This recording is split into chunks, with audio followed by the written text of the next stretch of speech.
Welcome back to Open Window Politics. Today we're going to be going through the possibility of Democrats retaking the House this November during the midterms. Generally, the party that is not in control of the presidency ends up winning sometimes both houses of Congress, sometimes just the House. I do think the House is far more likely for Democrats to win back than the Senate. I think those are both possibilities, but I do think the House is more within the realm of reason. And as you can see here in this map with the safe, likely, and lean state seats characterized, Democrats are at 211 to Republicans 206, so Democrats are already in the advantage. We've seen quite a bit of gerrymandering and redistricting, and quite a bit of that is unusual for this time of the decade. Generally, that is done during at the end of the decade, but we've seen some mid-decade kind of restructuring of various congressional districts. Generally started with the seats in Texas to try to lock down 5 more Republican seats in Texas. And then, of course, California responded with Prop 50, and that resulted in 5 more Democratic seats from the state of California. And there's been back and forth, as you can see here, Missouri switched to district red, and then a couple other states went towards one political party or the other, generally the one that was in control of the legislative and governor branch of the state legislature. But as you can see here, we start with 211. So to control the House, Democrats would need to win 7 of the toss-up seats. I think there is also a real possibility that Democrats end up winning some of the lean and possibly even likely. Some are more likely than others, but I do think the lean are definitely within the realm of possibility. The seat, I don't see too many of them. There's a couple on the East Coast. It looks like 3 of them, one in North Carolina, Virginia, and Pennsylvania.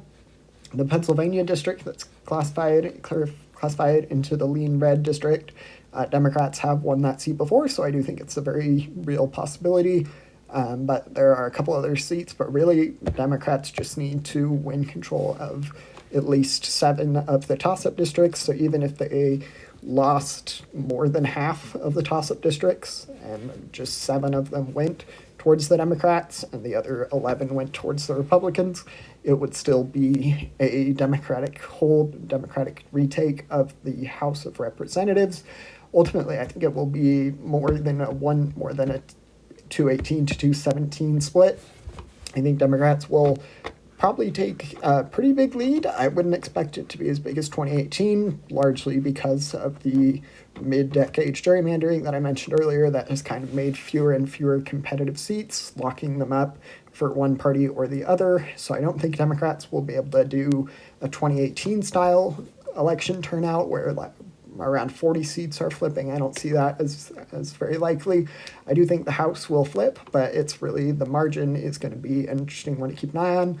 I think that somewhere in the range of 230 to 220, something like that, would be very plausible. Democrats, if they were to win the 18 toss-up, that would bring them to 229, so that would be reasonable. Republicans, there's a good shot Republicans will win maybe a couple of the toss-up and as well as the ones in the lean and likely, but I do think Democrats are favored to win their seats, the 175 safe, 20 likely, and 16 lean. And then the toss-ups, I think those will primarily go into the Democrats' party's category. In 2018, the last Trump midterm, all of them did, if I remember correctly, and Democrats were even able to win some of the Republican lean and likely seats. So I do think that it's a very real possibility that Democrats are able to retake the House this November.